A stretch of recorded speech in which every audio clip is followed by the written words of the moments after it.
Hi everyone, and welcome back to my YouTube channel. My name is Jola or Jols, and this is the Happy Noisemaker YouTube channel.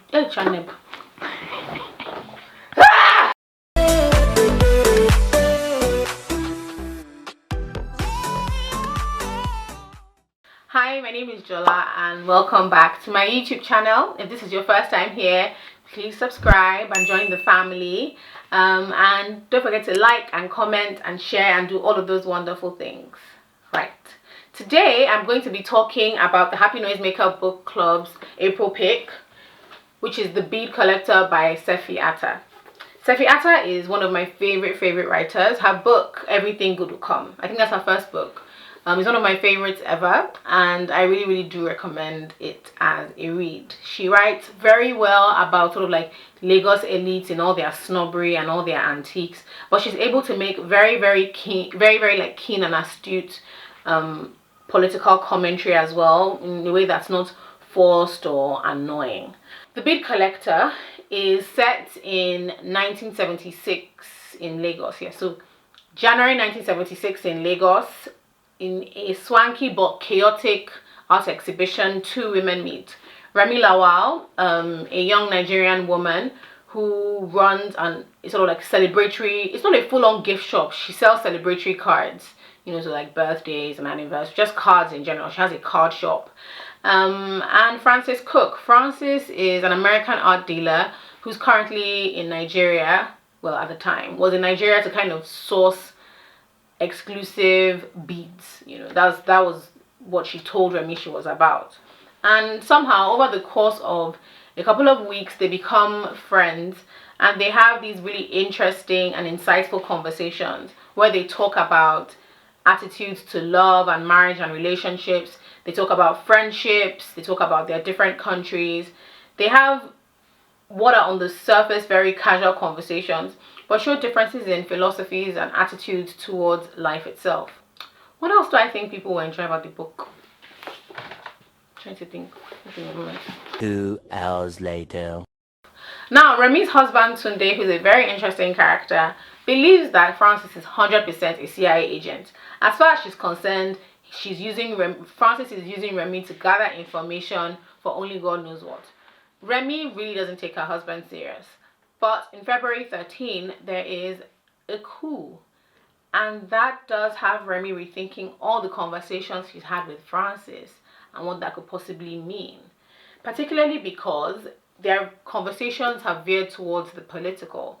And Remy was always very happy to express her thoughts, opinions, disdain, unhappiness about any and everything from Nigeria's colonial legacy to the political class, the civil service, and Nigerian attitudes in general. I really do think that one of my favorite things about the book is the ways in which Sefi highlights things that I think as a young Nigerian now I can still relate to. I think anyone who has an interest in post-colonial understandings of like West African countries and other countries sort of colonized by the British will have a wonderful time reading this book. And just in general, seeing the legacy of colonialism in sort of like artful ways is very interesting. I mean, I've said it before, but she does it brilliantly. Like, there's a way Sefi Atta writes about Nigerians and Lagosians that's just absolutely brilliant. But yes, they have these conversations that I think are still super relevant today to women in general. Women from different countries around the world have very different ideologies, but we still have things that run parallel to our experiences. So yeah, that I really enjoyed. It's a really interesting book, and I really don't want to give a lot away by talking too much about it. But there are also other conversations within the book with other characters where there's a lot of discussions around what the Nigerian elite and what the middle and upper middle class really think of as their rights, how people are scrabbling towards the top. You begin to see the decimation of the civil service and the Nigerian middle class through decisions that are made in continuous coups and counter coups and changes in government.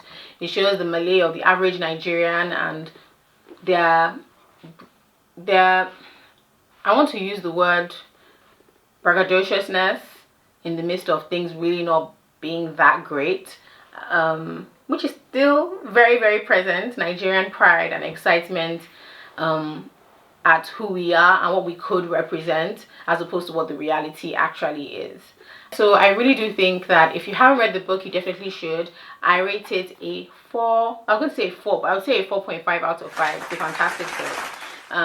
And you can get it on Amazon, or, well, if you're in Nigeria, you can get it in Roving Heights, but everywhere around the world, I think you could order in any bookstore you kind of walk into. It's a fantastic read.